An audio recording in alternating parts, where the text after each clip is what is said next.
Alhamdulillah nahmaduhu wa nasta'inuhu wa nastaghfiruhu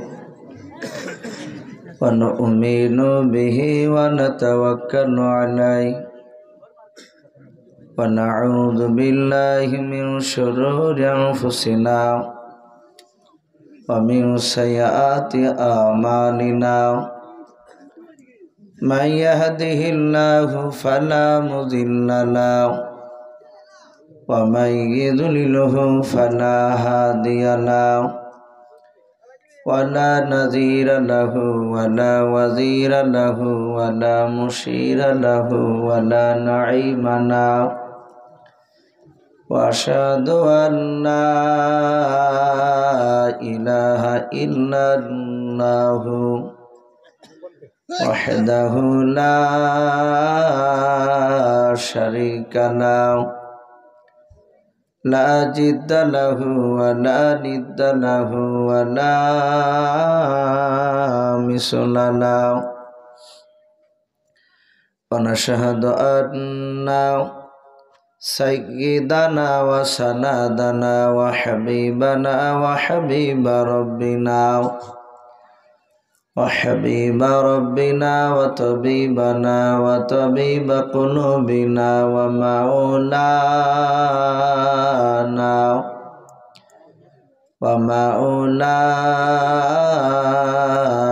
محمدا عبده ورسوله. أعوذ بالله من الشيطان الرجيم. بسم الله الرحمن الرحيم.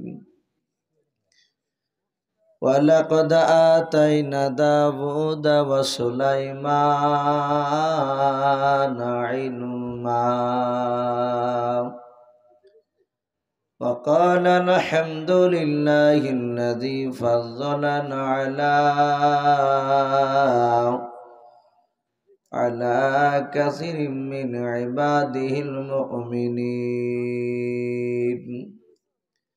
وقال الله تبارك وتعالى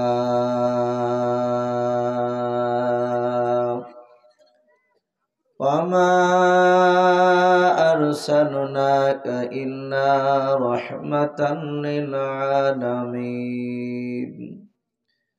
وقال الله تبارك وتعالى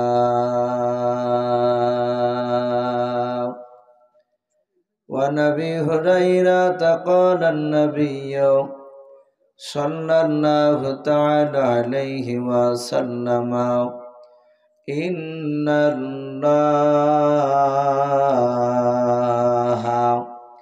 لا ينظر إلى صوركم وأموالكم ولكن ينظر إلى قلوبكم وأعمالكم. متفق عليه أو كما قال عليه الصلاة والتسليم. إن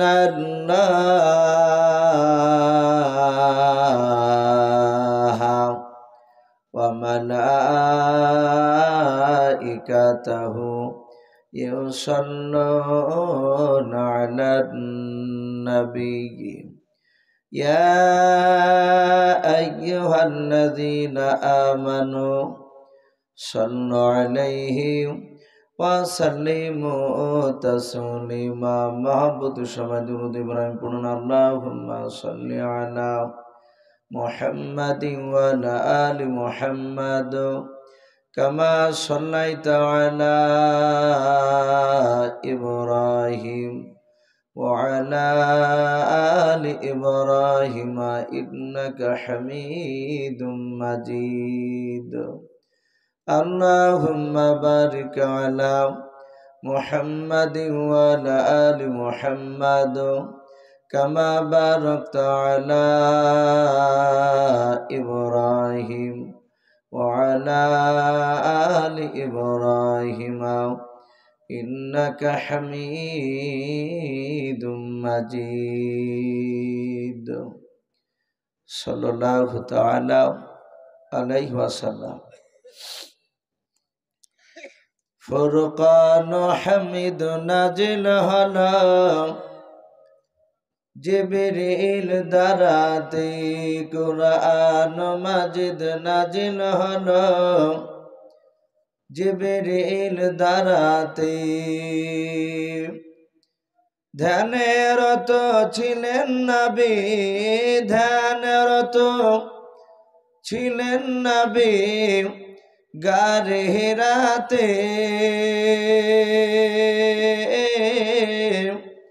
কুরআন মাজিদ নাজিল হলো জিবরিল দ্বারাতে ফুরকান হামিদ নাজিল হলো জিবরিল দ্বারাতে ইকরা বলেন জিবরিল আমিন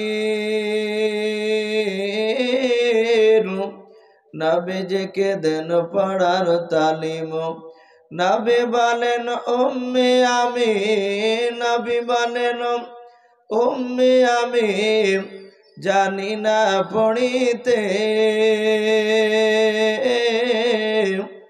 কুরআন মাজিদ নাজিল হলো জিবরিল দ্বারাতে ফুরকান হামিদ নাজিল হলো জিবরিল দ্বারাতে জিবরিল আমিন হাত দুখানা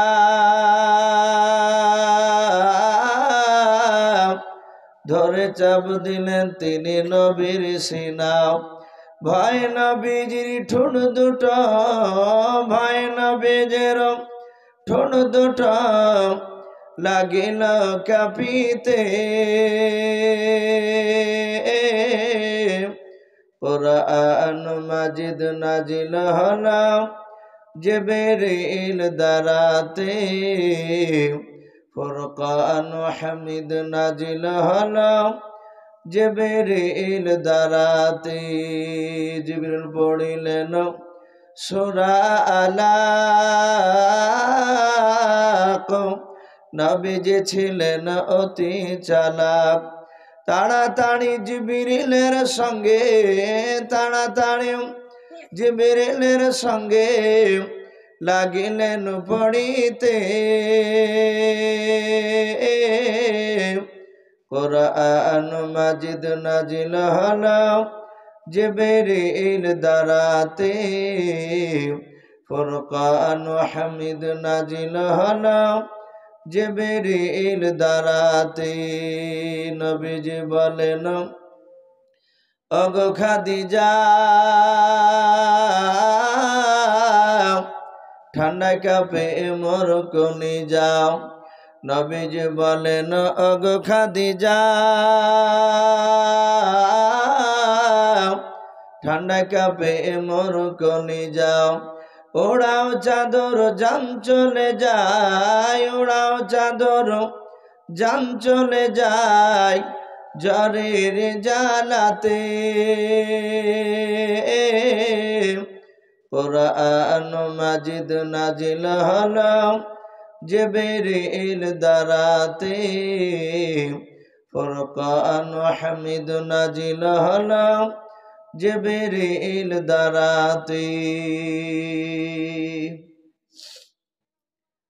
শ্রদ্ধেয় জনাব আজকের জালসা নির্বাচিত মনোনীত যোগ্যতম সভাপতি মহাশয় ও সম্মানিত আমন্ত্রিত ওলামা কেরাম আমার সম্মুখের শ্রদ্ধেয় বয়োজ্যেষ্ঠ বাবা জীবনেরা আমার সমবয়স্ক সমঞ্জস্য যুবক ভাইয়েরা পর্দার আড়ালের মা বোনেরা সকলকে জানাই আমার বুক ভরা ভালোবাসা সালাম আসসালামু আলাইকুম ওয়া রাহমাতুল্লাহি ওয়া বারাকাতুহু আলহামদুলিল্লাহ সমস্ত প্রশংসা সে মহান রব্বুল আলামিনের জন্য যে মহান রব্বুল আলামিন আমাদেরকে বড় ভালোবেসে রহম করে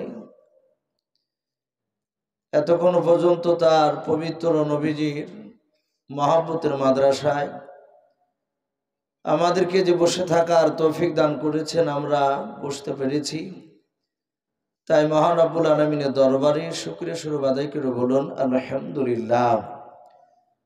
তারপরে পরে আপনার আমার নবী, যিনি ধর্মের গুরু, বিশ্ববরণ্য নেতা, মা আমিনার লাল হযরত আব্দুল্লাহর লাকতি জিগার, যিনি সাইয়্যিদুল মুরসালিন ও খাতামান নবিয়্যিন, যিনি হাবিবে কিবরিয়া আশরাফুল আম্বিয়া, যিনি হায়াতুন নবী, জিন্দা নবী, জনাবি মোহাম্মদ রাসূলুল্লাহ সাল্লাল্লাহু তাআলা আলাইহি ওয়াসাল্লামের উপরে অগণিত দুরূদ ও সালাম বর্ষিত হোক, বলুন আল্লাহুম্মা আমিন।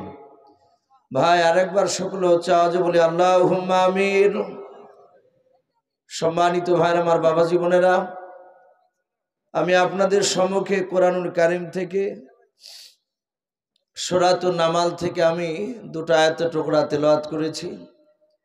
ইনশাআল্লাহ আমি কিছুক্ষণের মধ্যে আমার বক্তব্য ইনশাআল্লাহ ইতি টানব। যেসব বাবজি ভাইয়েরা এখনো বসে আছেন, অনেকে হয়তো শেষ মোনাজাত করে যাব বলে হয়তো অনেকে বসে আছেন। ভাই, যারা বসে আছেন, আমি অনুরোধ করব আপনারা এভাবে ছন্ন ছাড়া হয়ে বসে না থেকে, হয়তো মানুষ ছিল, মানুষ অনেকে বাবজি ধৈর্যের সীমা হয়তো ভেঙে তারা অনেকে বাড়ি চলে গিয়েছে। ভাই, অনুরোধ করব আপনারা যারা আছেন একটু বসে শেষ রাত্রির বেলায় আমরা আল্লাহর ক্যামেরাতে বাবজি একটা নবীর সুন্নাত জিন্দা করা একটু দেখে দিই। আপনাদের আমাদের সকলের ক্যামেরা বাবজি হচ্ছে এই যে রেকর্ডিংগুলো, এরা যেরকম রেকর্ডিং করছে আমাদের কথা, আল্লাহ রাব্বুল আলামিনের ফেরেশতা আমাদেরও জন্য বাবজি তারাও ক্যামেরা নিয়ে বসে আছে আসমানে। আমরা শেষ রাত্রিবেলায় আমরা প্রায় ওলামার মুখে শুনছি, যত গভীর রাত্রি হয় পৃথিবীর অফিস আদালত দোকান সব বাবজি বন্ধ হয়ে যায়, কিন্তু মহান রব্বুল আলামিনের রাসূল বলেছেন যত রাত্রি হয় তত আল্লাহর রহমতের দরজাগুলো খুলে যায়। বলুন সুবহানাল্লাহ। ভাই, একটু আসি গুছে ভাই, আমি অন্য আজকে আলোচনা করব না। যেহেতু রাত্রি শেষের দিকে অনেক মা বোনেরা হয়তো তারাও আড়ালে বসে আছে। ভাই, একটু বসে সামনের দিকে, ভাই আমি আপনাদেরকে বলছি, ভাই একটু আসি, শেষের বেলায় একটা নবী সুন্নাত জিন্দা করে নি। হয়তো আসতে একটু অসুবিধা হচ্ছে আপনাদের, কিন্তু ভাই একটু গুছিয়ে বসে আসে। আমি আপনাদের সামনে আজকে বিনা ভূমিকায় আজকে আলোচনা রাখবো। আমি কোরআন শরীফের সূরাতুন নামাল নবী সুলাইমান আলাইহিস সালাম সম্পর্কে বাবজি আয়াত তেলাওয়াত করেছি। আমরা এর আগেও বাবজি শুনেছি, কিন্তু কোরআন হাদিসের কথা যতবার শোনা যায় বাবজি ততবারই নেকি পাওয়া যায়। এ নয় যে বারবার একই কথা শুনছি বলে নেকি আল্লাহ কম দিবেন, তা নয়। ভাই, একটু গুছিয়ে বসে। আমরা সকলেই জানি পৃথিবীতে মহান রব্বুল আলামিন 1,24,000 নবী রসুল, মতান্তরে বাবজি 2,24,000 নবী রসুল আল্লাহ যা পাঠিয়েছে, এই সমস্ত নবী রসুলের মধ্যে থেকে মাত্র দুটো নবী সারা পৃথিবীর মাখলুকাতের কথা বুঝতে পারতেন এবং বলতে পারতেন। বলুন আলহামদুলিল্লাহ।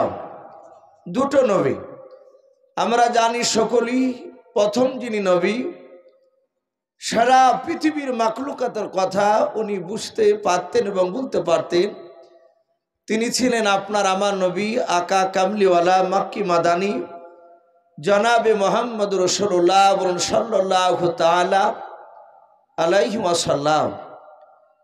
বিশ্বনবী জীবনীতে বাবজি অনেক ঘটনা এসেছে।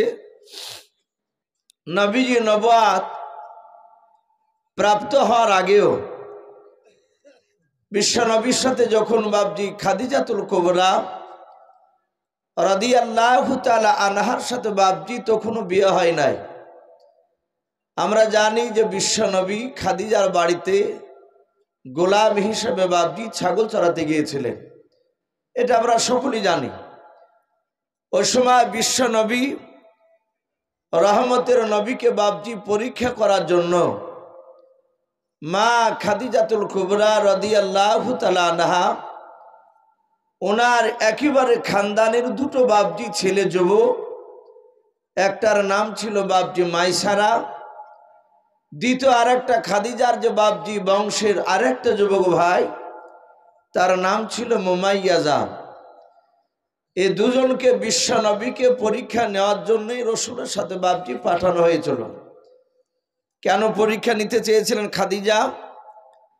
কেতাবে এসেছে বিশ্ব নবী রহমাতুল আলামিন তিনি যে আখিরি জামানার নবী হবেন, তা মা খাদিজাতুল কুবরা বিশ্ব নবীর কয়েকটা আলামত দেখতে পেয়েছিলেন। বলুন সুবহানাল্লাহ। খাদিজার বাড়িতে যখন বিশ্ব নবী ছাগল চড়াচ্ছিলেন সেই সময়, কিন্তু আমার খাদিজা এই কথাটাকে বাপজি আরো দৃঢ় বিশ্বাস করার কারণে, করার জন্য ওনার দুটো বংশের লোক মুমাইয়াজার মাইসারাকে পাঠানো হয়েছিল যে আমি মুহাম্মদ সাল্লাল্লাহু আলাইহি ওয়াসাল্লামকে আমি 15 দিনকের মতো ব্যবসায় পাঠাচ্ছি, এই ব্যবসাতে গিয়ে দেখবা মুহাম্মদ সাল্লাল্লাহু আলাইহি ওয়াসাল্লাম কত টাকা লাভ করছে, ওগুলো তোমাদেরকে দেখা লাগবে না। ও মাল যদি কাউকে ফ্রিতে দিয়ে দেয় সেটা তুমি তাকে কিছু বলবে না, কিন্তু দেখবা তার চরিত্রের মধ্যে কোনো ফল্ট আছে কিনা। বলুন আলহামদুলিল্লাহ। খাদিজা গোপনে এই কথাটা ওনার বংশে দুটো মানুষকে বাপজি শিখিয়ে দিলেন। রসুলের সাথে বাপজি মাইসারা মুমাইয়াজা যখন রাস্তা দিয়ে যাচ্ছিলেন, মাইসারা মুমাইয়াজা বলে আমি খাদিজার এরিয়া যখন পার হয়ে গেলাম তখন নবীজির বয়স বাপজি 25 বছর, পুজতে আপনার দিন 6 বাকি ছিল।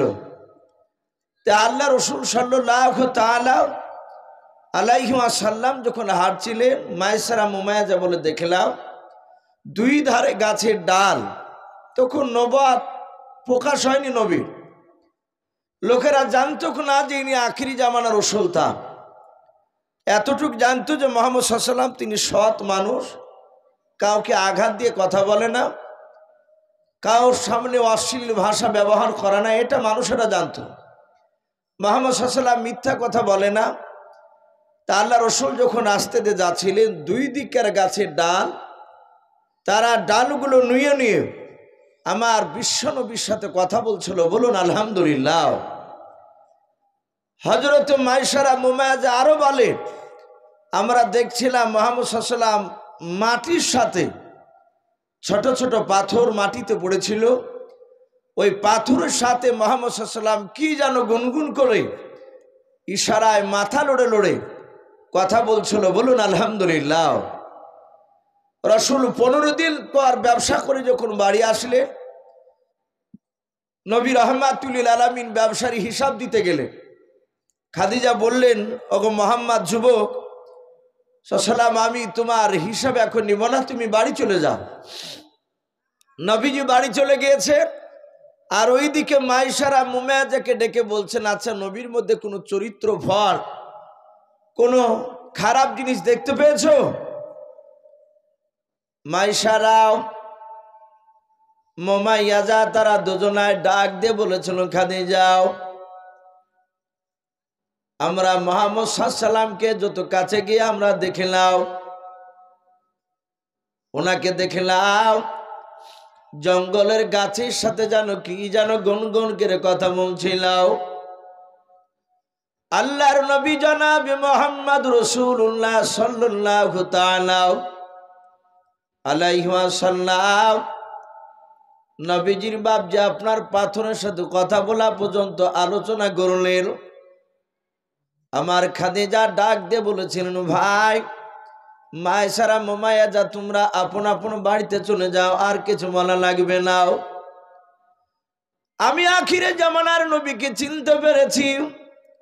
আল্লাহ রসুল সাল্লাল্লাহু তাআলা আলাইহি ওয়াসাল্লাম বলেন গোটা পৃথিবীর মধ্যে বাপজি দুটো নবী সারা পৃথিবীর মাখলুকাতের সাথে কথা বলতেন এবং তাদের ভাষা পর্যন্ত বাপজি বুঝতে পারতেন।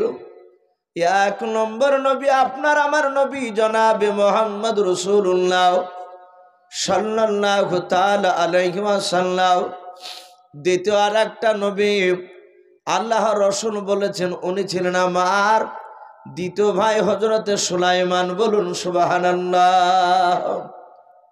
কোরআন শরীফে বাপজি নবী সুলাইমান আলাইহিস সালামের কথা এসেছে।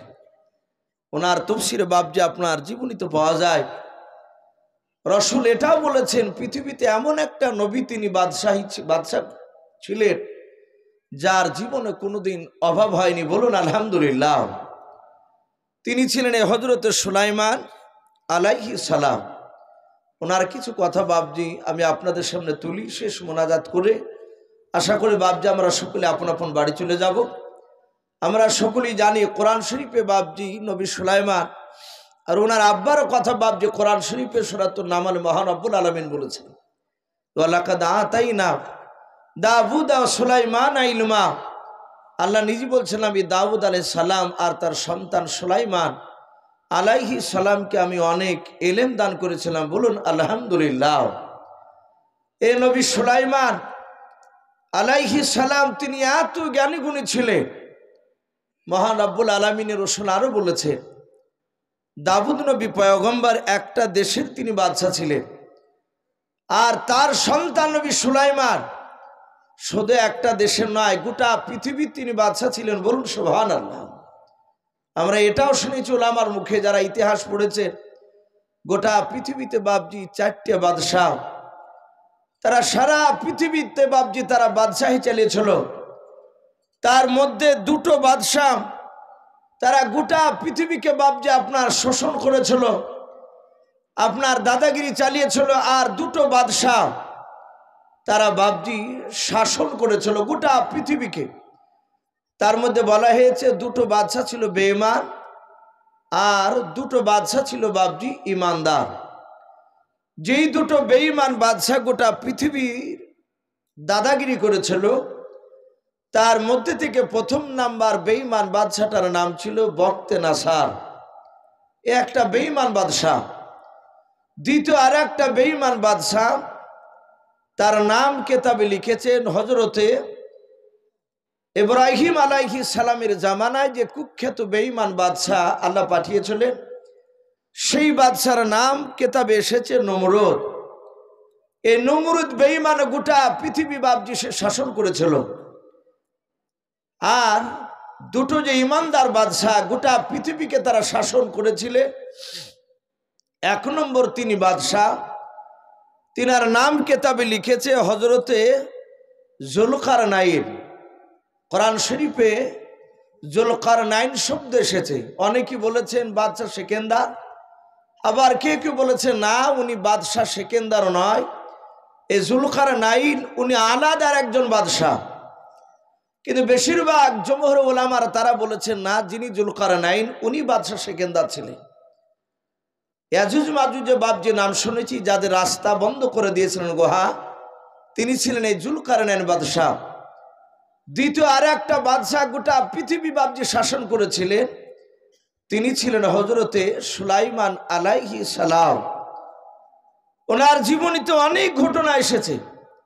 তার মধ্যে থেকে বাপজি নবী সুলাইমান আলাইহিস সালাম যখন আস্তে আস্তে যখন বড় হলেন, নবী সুলাইমান আলাইহিস সালাম যে সিংহাসনে বাপজি বসে থাকতেন, হায়াতুল হাইওয়ান বলে বাপজি একটি কিতাব আর কোরআন শরীফ বাপজি তাফসীরে মারিফুল কোরআন তাতেও এসেছে। সূরা আম্বিয়ার যারা তাফসীর একটু লক্ষ্য করেন যারা পড়ে, সূরা আম্বিয়ার তাফসীরে বাপজি পাবেন নবী সুলাইমান আলাইহিস সালামের আপনার সিংহাসনের ব্যাপারে বলা হয়েছে। উনি যে সিংহাসনটায় বসতেন নবী সুলাইমান আলাইহিস সালাম, যেমন আজকে বাপজি আমরা এই দারুত তাবলিগে যে মাদ্রাসা তীরমোহনী আমরা সকলেই জানি হাফেজ আবুল বাশার সাহেব মাদ্রাসুল আলিয়ার এই মাদ্রাসা বলে এলাকায় বাপজি প্রচার হয়ে গেছে, এটা আমরা সকলেই জানি। এই যে মাদ্রাসায় যে স্টেজটা করা হয়েছে, নবী সুলাইমান যে স্টেজের উপর বসতেন ওই স্টেজের ওপরে বাপজি 6 লক্ষ চেয়ার আর্তক। বলুন আলহামদুলিল্লাহ। আল্লামা কামালউদ্দিন দামিরি রহমাতুল্লাহ আলাইহি তিনি হায়াতুল হাইওয়ান বলে কিতাবটিতে লিখেছেন এই 6 লক্ষ চেয়ার। তাও কিতাবে আরো লিখেছেন উনি যে নবী সুলাইমান আলাইহিস সালাম তিনি মাঝখানে বসে থাকতেন। যেমন আজ আমি আপনাদের সামনে বসে আছি, তো নবী সুলাইমান মাঝখানে বসে থাকতেন, ওনার ডান দিকে বাপজি 3 লাখ চেয়ার থাকতো স্টেজের ওপরে। ওই 3 লাখ চেয়ারে বাপজি বসে থাকতো আপনার আমাদের মতো এই মানুষদের মধ্যে থেকে বাপজি 3 লাখ ইমানদার মানুষ যারা সৈন্য ছিল সুলাইমানের, 3 লাখ চেয়ারে 3 লাখ মানুষ বসে থাকতো। নবী সুলাইমান আলাইহিস সালামের বাম সাইডে যে চেয়ার থাকতো 3 লাখ, আল্লামা কামালউদ্দিন দামির রহমাতুল্লাহ আলাইহি লিখেছে জিন জাতিদের মধ্যে থেকে বাবা 3 লাখ ইমানদার জিন মানুষ, যেমন লক্ষ লক্ষ কোটি কোটি মানুষ আছে, অনুরূপভাবে বাপজি জিন জাতির মধ্য থেকে লক্ষ লক্ষ কোটি কোটি জিন জাতি আছে। মানুষের মধ্যে বাপজি যেমন আপনার আল্লাহওয়ালা মানুষ আছে, বেঈমান মানুষ আছে, জিন জাতির মধ্যেও ইমানদার বেঈমান ওদের মধ্যেও আছে। তো জিনেদের মধ্যে থেকে 3 লাখ জিন ইমানদার নবী সুলাইমান আলাইহিস সালামের সিংহাসনে তারা 24 ঘন্টা বসে থাকতো। মানুষ 3 লাখ আর জিন 3 লাখ, টোটাল 6 লক্ষ সৈন্য।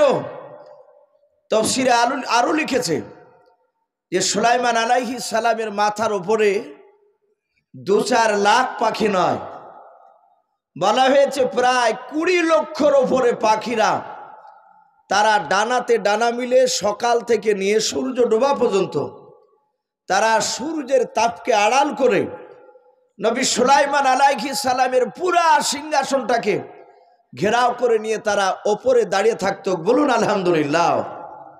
আল্লাহ রাব্বুল আলামিন এত সুখী বাদশা বানিয়েছিলেন। আজকে যেমন এই বাসার আব্বার মাদ্রাসায় যে বক্তাগুলো বাপজি এসেছিলেন, প্রায় বক্তার সাথে বাপজি আমারও ঘরে কথা হচ্ছিল।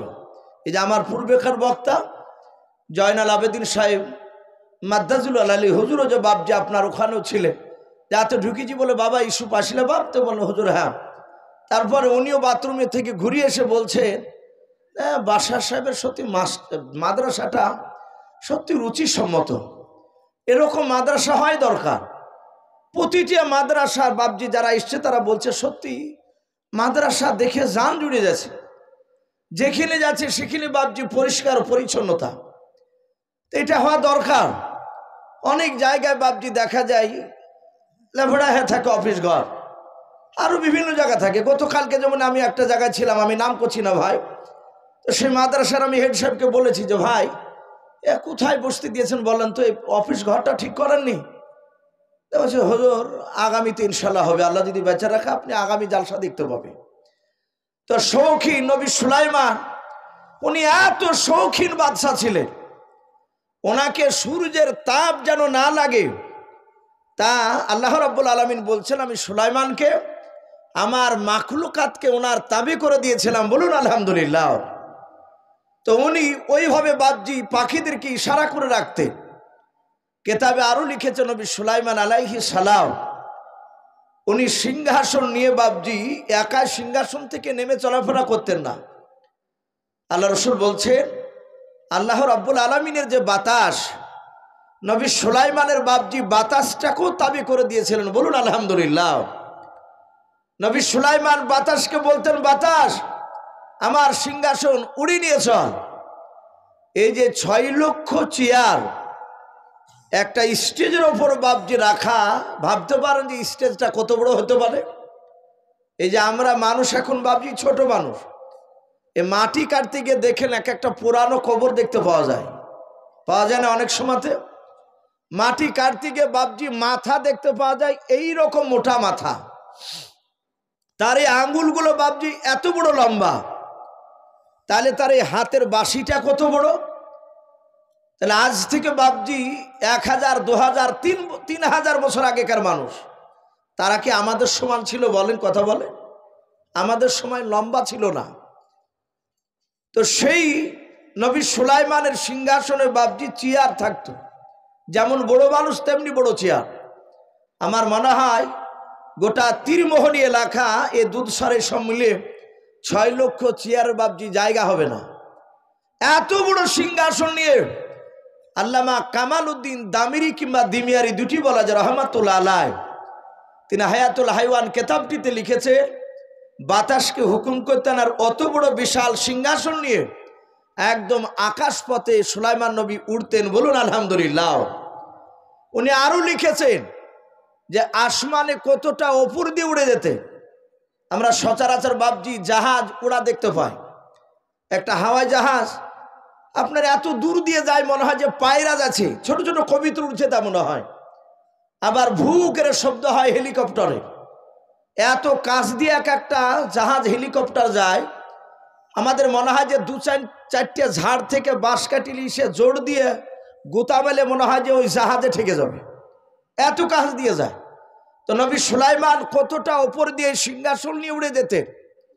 উনি ওই কেতাবটিতে লিখেছে যে 1350 কিলোমিটার রাস্তা অতটা ওপর দিয়ে তিনি আকাশপথে উড়িয়ে যেতেন। বলুন সুবহানাল্লাহ। ভাবতে পারেন তাহলে কতটা দূর দিয়ে যেতে, 1350 কিলোমিটার। আপনার এই তীরমোহনী থেকে বাবজি কলকাতা 300 কিলোমিটার হবে না? হবে? কথা বলে হবে না? তাহলে 1350 কিলোমিটার রাস্তা কতটা দূর দিয়ে বাবজি যেতেন সুলাইমান। আল্লাহ বলছেন আমি সুলাইমান আলাইহিস সালামকে আরো ক্ষমতা দিয়েছিলাম। উনি অপর থেকে বাবজি নিচু দিকে তাকাতে, আর জমিনে বাবজি একটা পিঁপড়া কি কথা বলতো নবী সুলাইমান অত দূর থেকে শুনতে পেতেন। বলুন সুবহানাল্লাহ। এই নবী সুলাইমান আলাইহিস সালাম 24 ঘন্টা তার 6 লক্ষ সৈন্য ওই স্টেজের উপরই বাবজি বসে থাকতো।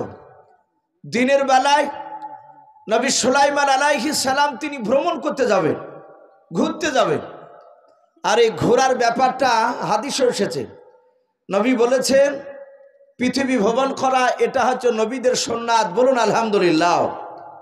কিন্তু নবীদের ঘোরার এখনকার বর্তমান যে বাবজি আমাদের ঘোরা কি এক? কথা বলে। এখন অনেক মানুষকে দেখা যাচ্ছে বিবিকে বলছে যে আমি দার্জিলিং যাচ্ছি, বিবিতে সুন্দর করে বিদায় দিয়ে দিচ্ছে, ও ভদ্রলোক দার্জিলিং যাচ্ছে তার ভালোবাসাকে নিয়ে।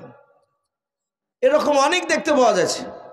সে আবার ফেসবুকে ছাড়ছে, অনেকে বলছে যে তোমার স্বামী ঘুরতে যে দেখো কাকে নিয়ে ঘুরছে, অশান্তি শুরু। নবী বলেছেন ভ্রমণ করা সুন্নাত। পৃথিবীতে অনেক অলৌকিক বাবজি আপনার ঘটনা আপনার আছে। যেমন মিশরের বুকে বাবজি একটা পাথর রয়েছে। হযরত মুসা আলাইহিস সালামের জামানায় মুসা নবী একটা লোকের ওপর নয় 4-5টা লোকের ওপর রেগে গিয়ে, কারণ মুসা নবী তিনি অত্যন্ত রাগের নবী ছিলেন, উনি একটা পাথরকে তুলে বাবজি ওই লোকগুলোকে মারতে যাচ্ছিলেন। আর সাথে হাতে আল্লাহ বললেন এই মুসা, ওই মানুষগুলোকে তুমি মারবা না, পাথর ছেড়ে দাও। মুসা আলাইহিস সালাম পাথরটা এভাবে হাতটা টেনে নিলেন, আল্লাহর কুদরাতে স্বর্ণের উপরে পাথর এখনো ভাসমান অবস্থা আছেন। বলুন আলহামদুলিল্লাহ। এ কুদরাত বহু রয়েছে। আমরা কোরআনে বাবজি পড়েছি ফেরাউনের লাশ কিয়ামত পর্যন্ত মাটিতে খাবে। কথা বলে মাটিতে খাবে না। নীল দরিয়াতে আপনার কয়েক শত বছর কাদা পানিতে বাবজি সে ডুবা ছিল, অথচ সে পচে সরে নাই। আল্লাহ রসুল বলছেন ওগুলো দেখলে মানুষের আল্লাহর যে কুদরাত হয়তো তার উপরে একটু বিশ্বাস আসবে, কিন্তু আমরা সেই দিকে লক্ষ্য করি নাই। নবী সুলাইমান আলাইহিস সালাম জিন আর মানুষ আর পাখিরা দিনের বেলায় মাথার উপরে আছে। তাই নবী সুলাইমান আলাইহিস সালাম উনি সফর করতে যাবেন, ভ্রমণ করতে যাবেন। হঠাৎ করে তিনি ডেকে বলেন, তা কোরআন শরীফ আল্লাহ বলছেন ওয়াহশিরা লিসুলাইমান জুনুদুহু মিনাল জিন্নি ওয়াল ইনসি ওয়াত তায়রি ফাহুম ইউজাউন। নবী সুলাইমান আলাইহিস সালাম জিন আর মানুষ আর পাখিদের দিকে লক্ষ্য করে ডাক দিয়ে বলেছিলেন, ওরে জিন মানুষ পাখিরা, আমি ভ্রমণ করতে যাব, বলো তোমরা ভ্রমণ করতে যাবে কিনাও? আল্লাহর নবী সুলাইমান আলাইহিস সালামের বাবা কথা শোনার পর জিন আর মানুষ আর পাখিরাও সবাই নবী সুলাইমান আলাইহিস সালামকে ডাক দিয়ে বলেছেন, ওগো নবী সুলাইমান, আপনাকে আমরা সকলেই নবী বলে মেনে নিয়েছে, আপনার আমরা তবে আপনি যা বলেন তাই আমরা শুনি। ও নবী সুলাইমান, আপনি যেমনে নিয়ে যাবেন তেমনি দিকে আমরা যেতে রাজি আছি। ও নবী চিন্তা করবেন না, আপনি নিয়ে চলুন। আল্লাহর নবী সুলাইমান আলাইহিস সালাম এবার বাতাসকে ডাক দিয়ে বলেছিলেন, ও বাতাস, আর তুমি দেরি করো না, আমার সিংহাসনখানা তুমি আকাশ পথে উড়ে নিয়ে চলাও। আল্লাহর নবী সুলাইমান আলাইহিস সালামের হুকুমে বাবা আকাশ পথে সিংহাসনখানা বাতাসে উড়িয়ে নিয়ে যেতে শুরু করলাম।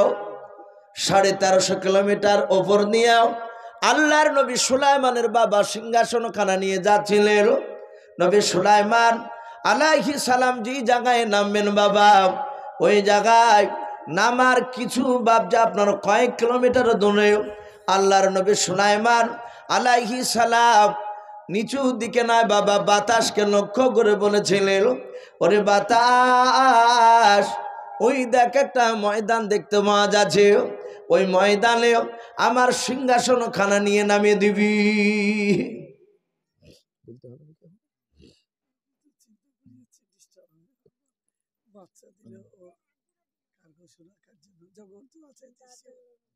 যাক, একটা বাচ্চা ছেলে তার দাদুর জন্য এ দেখেন 100 টাকা দিয়েছেন আল্লাহ রাব্বুল আলামিন। তার দাদুর এই 100 টাকার পরিবর্তে তার দাদুর কবরে আযাবকে মাফ করুন, বলুন আল্লাহুম্মা আমিন। 3টে বেনামিতে মা বোনদের কাছ থেকে 500 করে 1500 টাকা আল্লাহ মা বোনের দানগুলোকে কবুল করুন। হ্যাঁ, মদিনা মেয়ে মানুষ তো, উনিও বলছেন 500 টাকা আল্লাহ তার দানকে কবুল করুন। আর আরেকটা দিয়েছে ছেলে, তার নানা নানির জন্য আপনার 800 টাকা আল্লাহ তাদের দানকে কবুল করুন এবং তার নানা নানির কবরে আযাবকে মাফ করুন, বলুন আল্লাহুম্মা আমিন। তো ভাই আমি বলছিলাম নবী সুলাইমান আলাইহিস সালাম উনি যেই জায়গায় নামবেন ওই জায়গার দিকে লক্ষ্য করে বাতাসকে বলেছিলেন, হে বাতাস, আমার সিংহাসনখানা ওই মদিনার নয়, ওই যে ময়দানটা দেখতে পাওয়া যাচ্ছে ফাঁকা জায়গা মাঠ, ওখানে গিয়ে নামিয়ে দিবি। নবী সুলাইমান বলেন, আমি যখন বাতাসকে হুকুম করছিলাম তখন ওই ময়দানে দেখলাম একটা দুটো নয়, লক্ষ লক্ষ কোটি কোটি বাবা পিঁপড়ার ওই ময়দানের ওপরে তারা ঘোরাফেরা করছিল। কোরআন শরীফের শব্দ এসেছে হাত্তা ইদা আতাও আলা ওয়াদিন নামাল। নবী সুলাইমান বলেন, আমি যেই ময়দানে নামছিলাম সেই ময়দানটা পিঁপড়ার শহর ছিল, বলুন আলহামদুলিল্লাহ, অনেকগুলো পিঁপড়া। তো নবী সুলাইমান বলেন, আমি নামতে নামতে দেখলাম একটা পিঁপড়া সে ময়দান ওই ওপরই ছিল। সে পিঁপড়াটা তার প্রজার দিকে তাকিয়ে কি যেন গুনগুন করে বলল। আমি শুধু গুনগুন শব্দটা শুনতে পেলাম, কিন্তু কি বললো ওটা ভালো বুঝতে পারি নাই। আমাকে নয়, আমি তার দিকে তাকালাম, দেখলাম ওই ব্যক্তি আমার দিকে তাকিয়ে তার প্রজাদেরকে হুকুম করলো। আর সমস্ত পিঁপড়া আমি সিংহাসন নিয়ে ওই ময়দানে নামার আগে দেখলাম হুড় করে ওই পিঁপড়াটা বাদ দিয়ে যে পিঁপড়াটা তার প্রজাদেরকে কি যেন বলল অন্য সাথীদেরকে, আর সব পিঁপড়ারা গর্তে চলে গেল, শুধু একটা পিঁপড়াই মাটির ওপরে। নবী সুলাইমান আলাইহিস সালাম উনি দূর থেকে দেখলেন পিঁপড়াটা একাই দাঁড়িয়ে আছে। সুলাইমান আলাইহিস সালাম সিংহাসন থেকে নেমে তার সৈন্যকে বাবজি নামার হুকুম দেয়নি, পাখিদেরকেও কিছু বলে নাই। নবী সুলাইমান একাই নেমে গিয়ে ওই পিঁপড়াটা বাবজি ডান হাত দিয়ে ধরলেন। ধরার পরে সুলাইমানের বাম হাতের তালুতে রাখলেন। কেতাবে লিখেছে মুফাসসিরে কেরাম, নবী সুলাইমান যে পিঁপড়াটা তুললেন আঙুল দিয়ে, ডান হাত দিয়ে তুললেন, বাম হাতের তালুতে রাখলেন। ওই পিঁপড়াটা কত বড় পিঁপড়া! এই হায়াতুল হাইওয়ান কেতাবটিতে লিখেছেন আল্লামা কামালউদ্দিন দামির রহমাতুল্লাহ আলাইহি, উনি 3টে বাবজি কল তুলে ধরেছেন। 3জন রাবীর কথা বলেছেন। একজন রাবী বলেছেন ওই পিঁপড়াটা একটা মুরগির সমান ছিল। আরেকজন রাবী বলেছেন না, পিঁপড়াটা যখন সে হেড ছিল ওই পিঁপড়াটা ছিল একটা ছাগলের সমান। আরেকজন ওলামা বলেছেন না, তিনি একজন রাবী থেকে সূত্র সে বয়ান করেছেন যে না, পিঁপড়াটা ছাগলের সমান ছিল না, মুরগির সমানও ছিল না, পিঁপড়াটা একটা উটের সমান লম্বা ছিল। এই যে তিনটে বাবজি মত এসেছে, এখান থেকে বেশিরভাগ ওলামারা লিখেছে যে উটটা সমানও হবে না, ছাগলের সমানও হবে না। ওই পিঁপড়াটা, সেই পিঁপড়াটা ছিল একটা মুরগির সমান, কারণ হাতে তালুতে একটা মুরগি রাখা সম্ভব, কিন্তু একটা ছাগল আর একটা উট হাতে তালুতে এভাবে রাখা সম্ভব নয়। অথচ তফসিরে লিখছে নবী সুলাইমান ওই পিঁপড়াটাকে ধরে বাম হাতে তালুতে রাখলেন। রাখার পরে নবী সুলাইমান ডাক দিয়ে বলছেন, এই পিঁপড়া, এই আমি যখন আসমানে ছিলাম আমি দেখলাম এই ময়দানে লক্ষ লক্ষ পিঁপড়া ছিল। আমি যখন নেমে গেলাম তুই জানো কি জানো গুনগুন করে বললি, আর পিঁপড়াগুলো হুড়হুড় করে সব গর্তে চলে গেল। এই পিঁপড়া, বল তোর প্রজাদেরকে কেন গর্তে যেতে বললি? সাথে হাতে বাপজি পিঁপড়াটা ডাক দিয়ে বলেছিল, ওগো নবী সুলাইমান, আপনি আমাদের ভাষায় কথা বলতে পারেন? বলুন সুবহানাল্লাহ। ওই পিঁপড়াটা কথা বলছে। নবী সুলাইমান আলাইহিস সালাম বললেন, এই পিঁপড়া, আমি তোদের ভাষা বুঝতে পারি, বলতে পারি। বলে, বল তোর প্রজাদেরকে কি বললি? সাথে হাতে পিঁপড়াটা বাপজি বলেছিল, ওগো নবী সুলাইমান, আপনি যেমন দেশের বাদশাহ, আপনার এই সব সৈন্যরা আপনার কথা মোতাবিক যেমন চলে, এই ময়দানে যত পিঁপড়া আছে সমস্ত পিঁপড়া আমার নেতৃত্ব মেনে চলে। বলুন আলহামদুলিল্লাহ। নবী সুলাইমান চমকে উঠলেন, বলে, এরা সবাই তোর কথা মোতাবিক চলে? বলে, হ্যাঁ। পিঁপড়া বলেছিল, হুজুর, আমি এখানকার আমি নেতা, কিন্তু কেতাবে লিখছে বাপজি ওই পিঁপড়াটা নবী সুলাইমান আলাইহিস সালামের সাথে যে পিঁপড়াটা কথা হয়েছিল, হাতে তালুতে রেখেছিলেন, পিঁপড়াটা বেটা ছেলে না মেয়ে ছিলেন? আল্লাহ রাব্বুল আলামিন ওটাও কোরআনে বলছে যে পিঁপড়াটা মেয়ে ছেলে ছিল। বলুন আলহামদুলিল্লাহ।